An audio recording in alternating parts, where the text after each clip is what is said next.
the biggest threat to every founder's business is people not caring that much about you, like deciding that you are interchangeable with a bunch of other potential solutions. You know that feeling when everything is clicking, your business is moving, your head is clear, your relationships are solid, and you actually slept last night? That's being in the pocket. I'm Alisha Asmail, and this is In the Pocket, where we talk about what it actually takes to build something meaningful without losing yourself in the process. Now, my guest today has spent her whole career obsessed with one question. Why do some businesses get customers who stick around for life while everyone else fights to be remembered for a week? Brittany Hodak started in the music industry, building fandom for some of the biggest names on the planet. Taylor Swift, Dolly Parton, Kiss, and then she did something interesting. She took everything she learned about superfans and decided every business, not just the famous ones, could build that kind of loyalty. She scaled the company to 8 figures, walked into Shark Tank, and left with offers from 4 out of 5 of those sharks. I mean, that's something that is highly impressive. I love that show. She also wrote a book on it, which is amazing. Literally, it's called Creating Superfans. Here's why I wanted her on the show. My entire world is around retention and client experience and creating those ice cream moments. Keeping the people you worked so hard to win. And Brittany is one of the few people who has turned that into an actual system. But here's the thing I really wanted to get into. It's one thing to make your customers feel seen. It's a whole nother thing to pour that much into everyone and still have something left for yourself. Brittany, welcome to In the Pocket. Alisha, thanks so much for having me. Yeah, thanks for being here. So going back to kind of where this started, you started in the music industry, selling fandom for some of the biggest names. And then you decided that every company on earth can do the same thing. Take me back to that. What were you seeing back then? So I did a lot of work with celebrities, which meant I did a lot of work with retailers because it was all about how do we maximize a tour launch, a new album release, a new movie, a video game. And so Walmart was my first big corporate partner where I was doing like 8 figures a year with. And they very quickly said, how do we get some of our CPG partners in on this? If we're doing a big celebrity-driven campaign, how do we sell more toothpaste? How do we sell more deodorant? How do we sell more shampoo? All of these product categories. And I thought, well, I don't know if we can. Isn't this different? And so I started to study it. And it was so fascinating that I actually went back to school and got a master's degree in marketing just to dive into the psychology behind what does make us love some things and just like other things? Why are there some things that we may have an adoption behavior of this is the brand that I like, but we're never telling anybody about it. And then another product becomes something that we attach our identity to. Like, we can't tell enough people about it. We'll go out of our way to create more customers. And so I wanted to study that. I found it totally fascinating. And to my delight, I found that almost everything that I was doing in entertainment was transferable to every other industry that I looked at, that I studied, that I worked with. And that's what propelled me to write the book. And now, 3 years later, I've worked with hundreds of companies one-on-one and have heard from people in literally thousands of companies, big and small, where they're taking the framework that I put together and using it to not just keep their customers happy, keep them coming back more often, but actually seeing customer-led growth where their customers are truly creating more customers for them, which is obviously like the secret to growing in any business. So customer-led, I love that. Thanks you for sharing. And I was just going to say, customer-led growth is something that's starting to become more of a hot topic and a bit of a buzzword. But what would you say is one thing that most people get wrong when it comes to keeping their customers? Gosh, how do I pick just one thing? Can I do 2 things? Sure, yeah. I think one thing people get wrong is they see a customer that stays as the ceiling, not the floor. They're high-fiving, we crushed it. They signed the contract again. They renewed. But as you and I were talking about before we hit record on the podcast, I believe so strongly that retention is a lagging indicator. There are plenty of things that all of us continue to give our money to just because of inertia or because we're lazy. We haven't had the capacity to identify a better solution, 100 different reasons. But the minute somebody came along with a compelling offer something that was cheaper, something that was faster, something that was closer, whatever, we would absolutely be like, see ya, company that I've been with for however long. So I think that's the first thing companies get wrong, is they look at all retention as equal and also like the end game. And I think the other thing they really get wrong is not, and kind of ties to that first thing, is not having a clear picture, because it's sometimes more like fun or sexy or exciting to be like, this is how these are all the new people we're inviting into the funnel. Like, here's, what our cost per lead was, and here's how well this is converting, and like, look at the numbers around this ad campaign. And, we get so tied up into that we forget about the fact that we need to have really good, strong data for the customers that we've already won too, so that we can identify a potential gap before that behavior from the gap reveals itself. Okay, those are two really big things. I feel like we could talk about just one of those the whole show. But if I just double clicked on that last thing you said, for those that don't have a clear picture, they don't even know what data to start with, where's a starting point that you would recommend someone go to? I always suggest people start by looking at the amount of growth that is customer-led versus not customer-led. And there's a few different ways that you can do it. You can actually measure EGR, or earned growth rate, which is sort of the newer version of NPS. But if you don't want to deal with a complicated formula, just ask yourself, where are my deals coming from? Where are my new customers coming from? And you can do that attribution in a million different ways, depending on the scale and volume of your business. It can be as simple as, I think I told this story in my book. When my oldest son was looking for I was looking for the first dentist to take him for his very first dentist appointment, I was like, I don't know any pediatric dentist. And our nanny said, oh my gosh, there's a great pediatric dentist not 10 minutes from here. It's where I went when I was a kid. They're incredible. I would still be going there if they saw adults, but they don't. And when I made the appointment on the phone, they said, how did you hear about us? And I said, oh, my babysitter, Sadie. And 3 weeks later, whatever it is, I go in for the appointment, and the receptionist, the hygienist, and the dentist all said, oh, Sadie is your babysitter? That's so exciting. We loved Sadie. We saw her for, her whole life. She's incredible. Be sure to give her a hug for me. Be sure to give her a high five. My son felt like a rock star. He was like, who is my nanny? she is famous. Sadie is famous. And then she told me they ended up sending her a thank you card in the mail with a gift card in it. And that simple thing, that was not that's cool. Here's a high-tech system that we're building with 1 million layers and 75 different attribution tracking, levers. It was ask people, how did you hear about us? And then close the loop. And so something as simple as that can help you determine how much of your new business is a result of people saying great things about you versus all of the other marketing that you're doing, whether that's ads, whether that's SEO, whether that's, promoting a social post, but who is hearing that you are amazing versus someone saying, I have a problem, can you solve it for me? That's so good. And literally anybody can do that today. Ask where your customers are coming from and close the loop. That's a hot tip right there. I hope everyone that's listening, pick someone to ask, one of your clients to ask how they heard about you, and close the loop on it. See where that goes. And if somebody tells you that they heard about you from a friend, the follow-up question is, oh, that's incredible. What did they say?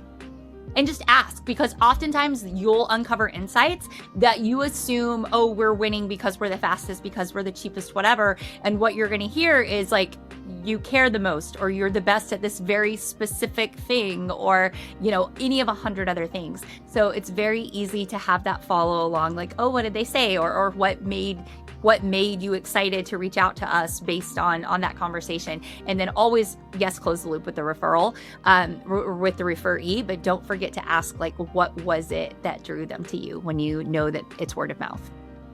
Okay, that's 2 hot tips in a row. I love that. You mentioned asking. Now, when I've been talking to a lot of founders lately and business owners, there seems to be a fear of asking because they don't know what's going to be said. Do you have any thoughts for those founders listening or business owners that are scared to hear the feedback? would you rather they say the bad news to you for you to fix it, or to everyone else in the world or around you and you be the last to know? Because those are the options, right? Like if they've already identified the bad thing, chances are they're saying it to other people. So you want to be able to manage your relationship instead of having other people manage your relationship for you. Well said. I love that. So, okay, the super in the supermodel lives and dies on the second letter. Understanding your customer's story. So most companies skip straight to their own pitch. I know I was guilty of that when I was fresh on the scene as an entrepreneur. Why is it so hard for founders to actually not jump to the pitch and take time to understand their customers first? I think a lot of founders, okay, let me speak for myself, right?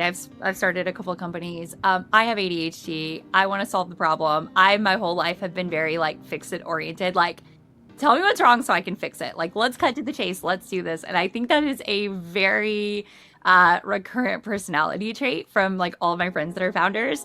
It's so funny. I remember I was at the United Nations one time, and there were, I think, 50, maybe 100. It was this incredible thing. They honored all of these young founders at the United Nations in New York, and I think there were 100 of us.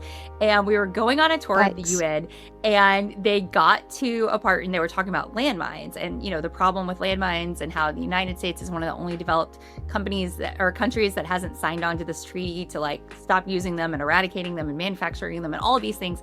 And they're talking about landmines, and at that point, everybody in the room that was a founder was like, well, what if we did this? What if we try this? What if we do this?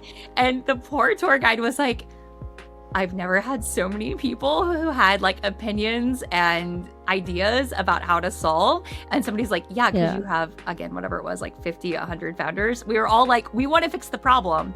And so I think that is why so many founders in a pitch are like, let me tell you about the problem myself. Let me tell you what we're going to do. Let me tell you about my background. And when we do that, we're assuming that we understand that potential client or current client without actually showing them that we do, without taking the time. And trust me, a lot of times we don't understand it as well as we think we do, because we don't have the benefit of the experience, the nuance, all of the things. And so that's why one of the things that I like to say is superfans are created at the intersection of your story and theirs. It's not until those two things come together. You think of it like the inside of a Venn diagram, like the bigger that overlapping area of those two circles get, your story and theirs, the more likelihood that person is going to start to see you not as just a commodity provider, but as a category of one. Because now we're moving from like, I like you, to I identify as someone who is better because I know you and I'm working with you. Okay, I love this. So is there a way to pull that out of a customer in 5 minutes, or is that something that always takes a lot of time and energy? It doesn't always have to take a lot of time and energy. The better your discovery questions are, the faster you'll get there, and the better sense of how you can and how you cannot help, or who you are best positioned to help and not help you get there faster. Because then you're asking better questions to understand, what are they actually struggling with? What are the other options they're considering? What's the transformation that they're looking for? Like, are you the right person to come alongside them and help with this?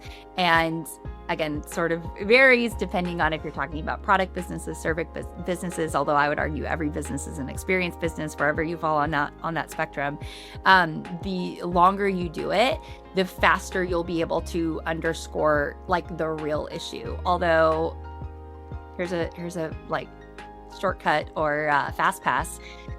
Most problems are really the result of unmet expectations. Like, somebody has a problem because their expectations weren't met, either by something else in their life before you, or maybe you at this point. And so the faster you can really get to the, like, what is that unmet need, or what is that expectation that was not delivered on, the faster you can really get to the, like, story below the story. Okay, I love that. Switching gears slightly. So in music, super fans often get tattoos, or they'll fly across the country to go to a show. Nowadays, they'll fly, across the world to go to a show. What is the equivalent in business, and why why do business owners often shy away or are too cautious to build that same type of loyalty? I think it's often not that people are shying away from it, it's they don't know how to do it. Because everybody would want that, right? Like, give me a founder who doesn't want somebody to, tattoo their logo on their body, even if you're like, we're going to change our logo 4 times in the next 6 years and change our company name and everything else. But like, I think all want to build something that changes the world. We want to build something people love. And I think if you look throughout history at any movement, whether it's a product movement, whether it's a company, whether it's sports, whether it's something that transcends all of it is just like cultural, every movement begins because somebody cared enough to tell someone else, and that person they told cared enough to join alongside them. Like, that is how movements happen. That is how culture accelerates and changes. And where so many companies miss the boat is they're settling for satisfied. Like, when is the last time anybody wrote a 3-star review? Like, never happens. Nobody has time for that, right? Like, get out of my way. Like, but when you create something that people want to talk about, when they want to tell their friends, that momentum builds. Like, people talk about you not because you've incentivized them in some way, not because you've offered them something or they're trying to win a sweepstakes. They talk about it because the thing you're doing is dope. It deserves to be talked about. They want other people to know about it. And that's how movements happen, whether it's in pop culture or entrepreneurship. And that has to be the target, not like, can we get enough ARR to, grow a little bit year over year and make it to the next round. But like, what can we build that changes people's lives so fundamentally that they want to tell everybody they know about it?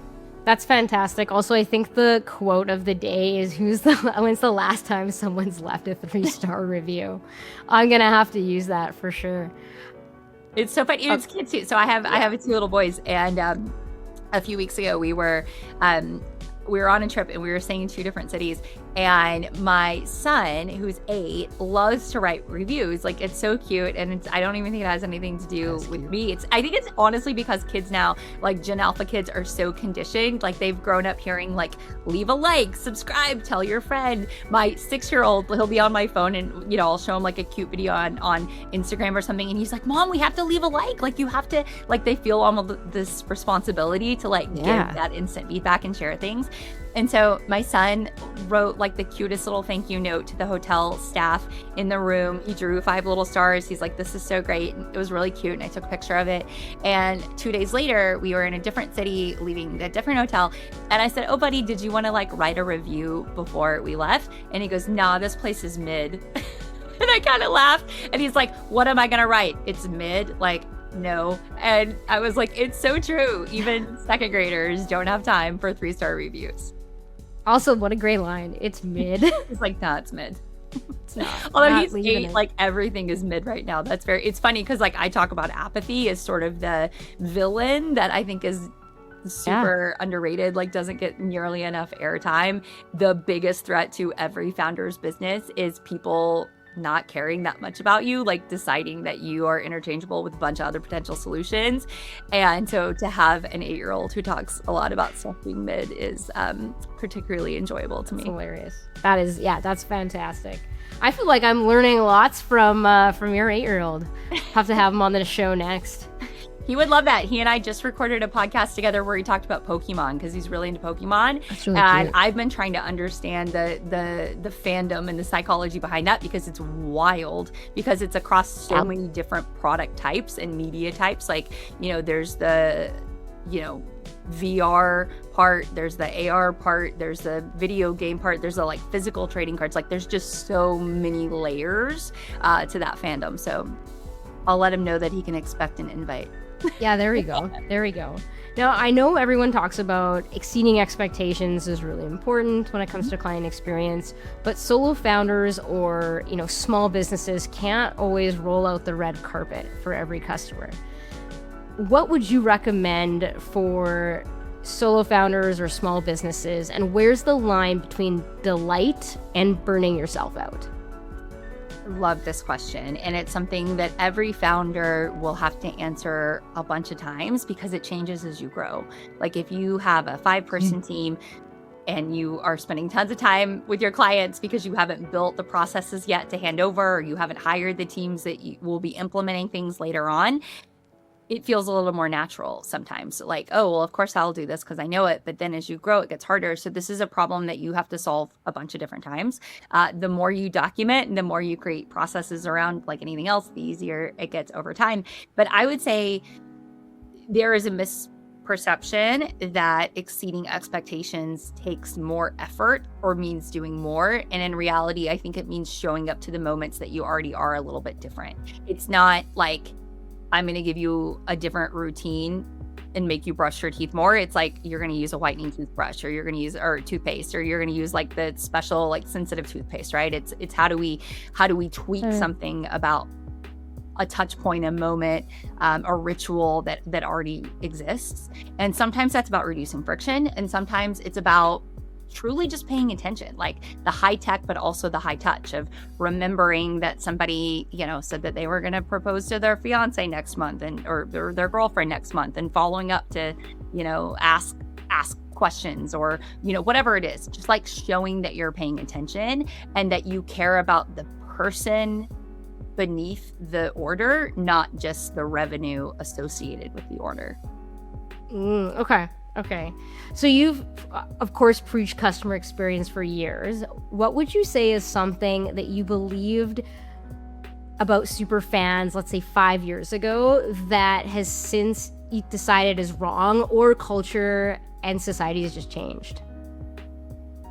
I remember when I started the first company I ever founded, which was in 2010, I wanted to call it the Superfan Company out of the gate. And the word Superfan had like a crazy taboo. This is only 15 years ago. But everybody pushed back and was like, oh, Superfan is like Justin Bieber fans, or like the video game adults that live in basements. Like there was this like social stigma about it. And it's been so fascinating over the past 15 years to see culture go hard in the other direction. And I think a lot of that is because of online communities and people who find that community and identity in saying, not I like Taylor Swift's music, but I'm a Swiftie, and here's what it means because her story is connected to mine. And I think because so much of that shift happened with online communities, I took it for granted that maybe this was like a millennial, Gen X, Gen Z thing. But what I've found in subsequent years of study and primary research and just, looking at the way things happen, this is true across every single generation. I did a big study last year where I asked people across every age group whether or not they were a super fan of at least one brand. And over 50% of every single generation, including boomers, identify as somebody who cares enough to recommend strongly a product. Like across, and once you get down to like younger people, it's like 75-85% of people, depending on on the strata. Yeah. So I would say that was probably the biggest misconception of like this is a generational thing, or this is a personality thing. But what I've really found is it's a human nature thing. This is like a how we're wired thing, because we have evolved to be people who help each other communally and find identity in things that matter. Oh, I think that's so powerful, and you took that to a really beautiful place. I wasn't expecting that. Yeah, thanks for sharing that. So I know you came up in the industry where the experience was the product. Now we're moving into the age of AI, and tiny teams are allowed to personalize at scale. Is AI going to make Superfans easier to create, or is it about to make everything feel so automated that the real connection becomes a rare thing? Okay, I love this question so much, and I'm so glad that you asked me because, all right, you want my hot take? Like, I'm gonna give of course. Don't hold back. As somebody who sits in CX, get so tired of all of the like whiplashy headlines that are like, everybody loves AI, everybody hates AI, everybody wants AI, nobody wants AI, like all of this nonsense. And what I'm sitting here saying is, customers love easy, they hate hard.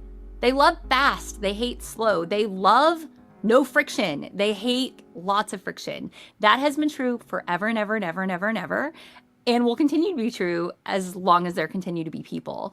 And the promise of AI used properly is a total game changer. But as we all know from sitting in the customer seat, when AI is used for personalization, let's say, because that's an example that you gave, when it's done well, it feels awesome. It feels like a trusted friend who's showing up with exactly what we need to hear at exactly the right time and exactly the right way. Now, when it's done wrong in like clunkier hands, it's, like a creepy stalker.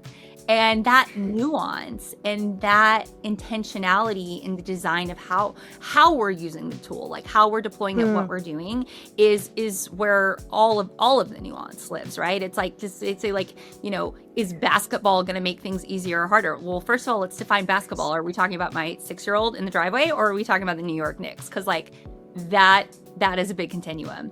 And so when we talk about AI used for experience, I believe that if you can say deploying AI in this moment makes things better for my customers, or it's like a net neutral, but it frees up more time for my team to be more hands-on and more intentional, because now we've operationalized something with tech that we can be a little more high touch somewhere else. Deploy it immediately right now. What are you waiting for? Your competitors are probably doing it already.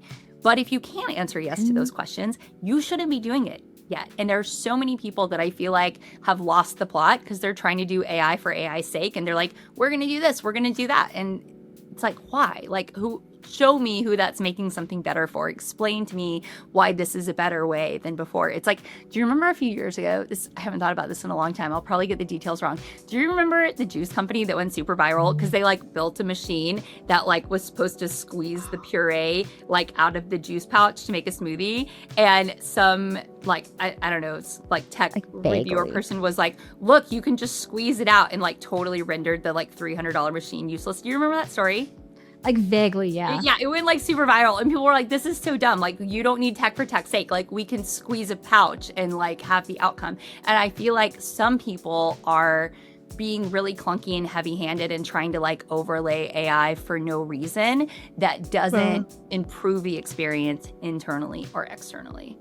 But that for is everybody who's doing it right and thoughtful and intentional, which I know you are obsessed about and care so much about and are doing such a great job, then yeah, it has the power to absolutely help any business create more superfans at scale. And it levels the playing field so that people who don't have millions of dollars to buy behavioral data or don't have decades of customer records or any of the other things, they now have a shot at leveling the playing field with some of the other guys, which is, to me, one of the most exciting things about using AI for CX.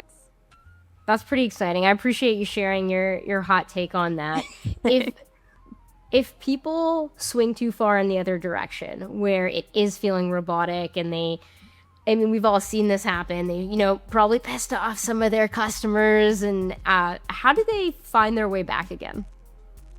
By listening, by having the conversation, by making themselves available for those customers to have a place to go. The other thing I'll say is nobody's ever going to make 100% of customers happy 100% of the time.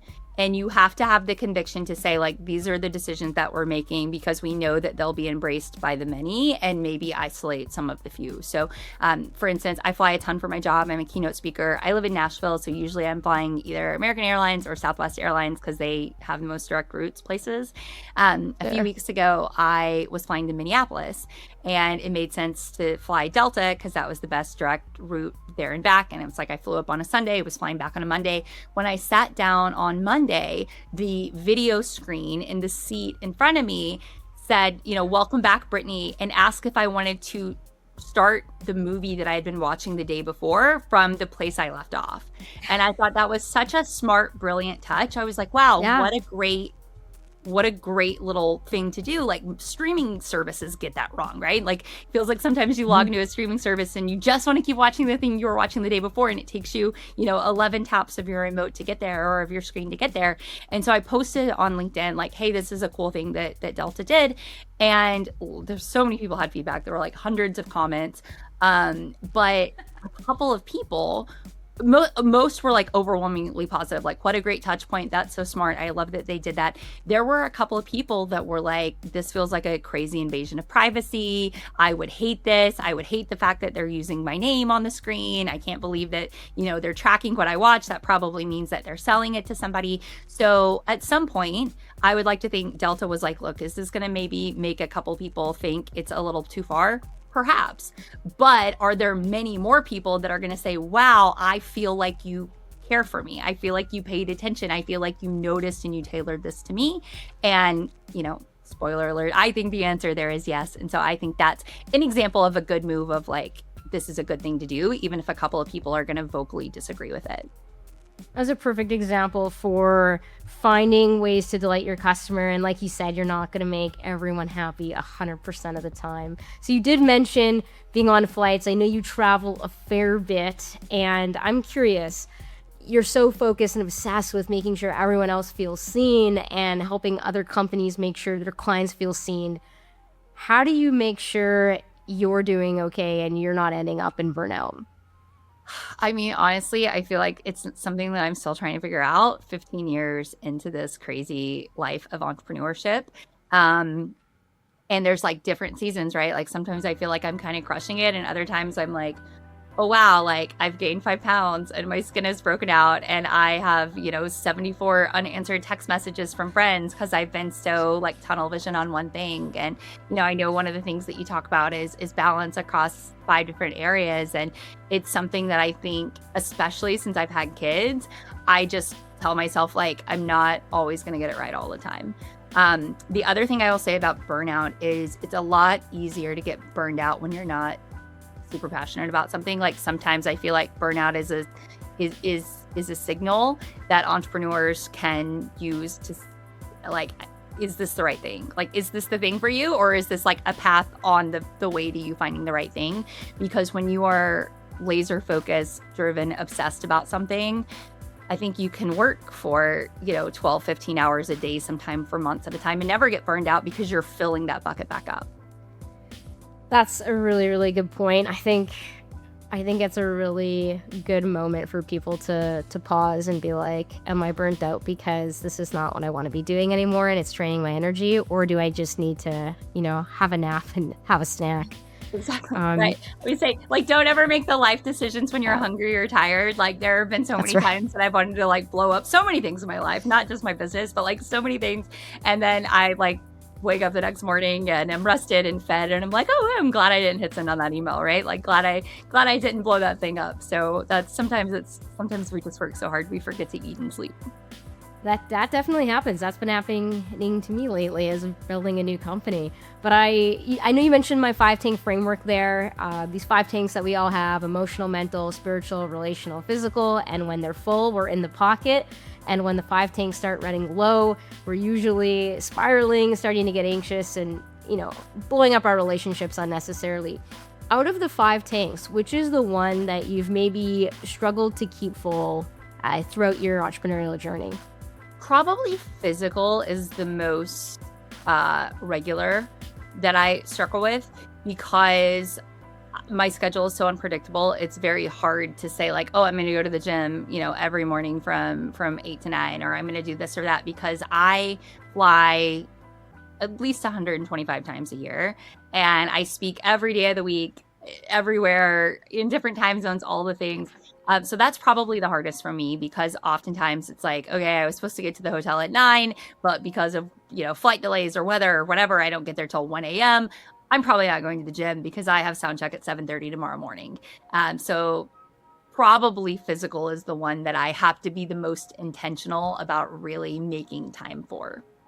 Okay. And also, that's super fair. Like, I don't, like, yeah. I'm so jealous of the people that are like, I love to run, or like, I love yoga, or I love spin, or whatever. I've tried 1,000 things. You know what I love? Looking better in my clothes. That's the only thing I love. I don't love any of the rest of it. I'm not a super fan of like any of the things. I love that you brought that full circle. That's perfect. So I got one last question for you, and it's my favorite question to ask everybody. If you had unlimited resources and you knew you couldn't fail, what would you do? I would train to be an astronaut, and I would go to space. Really? Mm-hmm. I always wanted to be an astronaut. I still do. I don't want to have to do any of the science or the math, but like space tourism, like if I could go for like a few days, I don't want to go for like 11 minutes. Like I'm not talking like Bezos. I'm talking about like orbital space flight. I would love to spend a few days in space. I think that would be incredible. Maybe I'll be able to go to the moon one day. I don't know. But if I had unlimited resources and couldn't fail, and especially if I knew that rocket wouldn't fail, then that is what I'm doing 100 times out of 100. That is such a cool answer. I've never heard anyone say they want to go to space before, but that does not surprise me because you are a very interesting human, Brittany. Thank you so much for being on the podcast. I feel like you dropped so many amazing bombs in this episode. I can't wait to re-listen to it. Where can people find you if they want to follow your journey or learn more about what you offer? Thank you for asking. Well, if you love podcasts, you should check out mine. It's called Creating Superfans. It's available everywhere you listen to podcasts, and everything else you can find at BrittanyHodak.com. Amazing. So before you go, leave one question for your next guest. What is one question that you would love the next guest to answer? What is something you feel like most of the people you pay money don't care or know about you, but they should? That's a good question, and I can't wait. I was going to say, I sort of botched that, but like basically like what's something you wish everybody knew that they didn't because they would do a better job serving you is maybe a better way to word that question. That's my question. Okay, no, I like it. We'll take that and we'll have the next guest answer it. If something hit in this episode, share it with a founder or a friend that needs to hear it. I'm Alisha Asmail. Stay in the pocket.